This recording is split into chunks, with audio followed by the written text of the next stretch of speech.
Sénégal, l'Agence nationale de la statistique et de la démographie révèle dans un rapport que le trafic aérien de janvier 2021 a connu un repli des mouvements aéronefs et une baisse du nombre de passagers. 1914 mouvements aéronefs ont été enregistrés au Sénégal au mois de janvier 2021 contre 1990 en décembre 2020, soit une baisse de 3,8% par rapport à la même période de l'année 2020 où il y avait 3004 mouvements aéronefs. L'agence précise également que 132 002 passagers par voie aérienne contre 133 888 au mois de décembre 2020.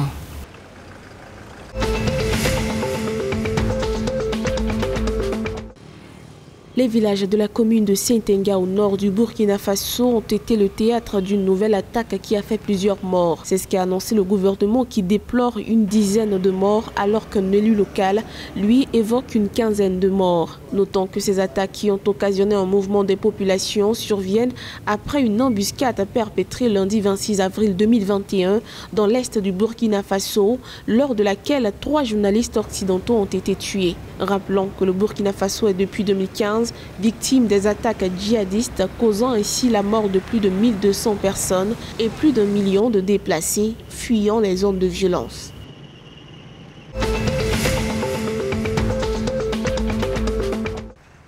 La Banque africaine de développement informe qu'elle va appuyer le Mali dans la création des zones spéciales de transformation agroalimentaire. L'institution financière africaine prédit que le Mali devra ainsi connaître une hausse du nombre de PMI et PME créés dans la chaîne de valeur agricole. Afin de combler ce déficit, le soutien de la BAD va s'étendre sur la période 2021-2025. Par ailleurs, des investissements seront ciblés vers des infrastructures telles que l'aménagement des 3 zones spéciales à Bamako, Ségou et Sane et la construction des 25 centres de transformation agricole dans les grands bassins de production ruraux.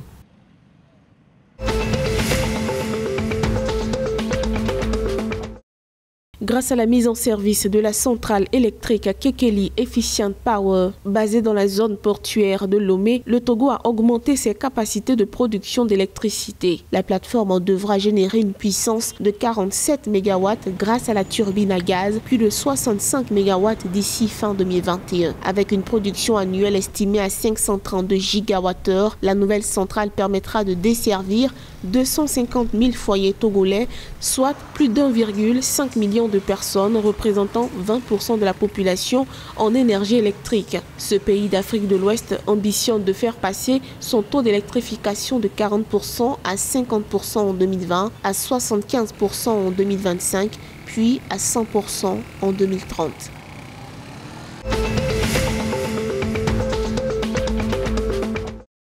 Selon le Haut Commissariat des Nations Unies pour les réfugiés, HCR, au premier trimestre 2021, 11 000 nouveaux Nigérians, fuyant les attaques à répétition des groupes terroristes, ont trouvé refuge dans la région de Maradi, au Niger. Ce nouvel afflux porte désormais à 80 000 le nombre total des Nigérians installés au Niger. En effet, depuis 5 ans, cette région frontalière au Nigeria paie le prix fort de l'insécurité qui s'est installée au nord du Nigeria. Sur les 3 derniers mois, des groupes armés ont effectué quelques incursions dans la région, ce qui a entraîné le déplacement interne de 4 000 Nigériens. Afin d'assurer leur sécurité et alléger la pression sur les communautés d'accueil, le HCR planifie en collaboration avec les autorités locales la relocalisation des réfugiés loin de la frontière.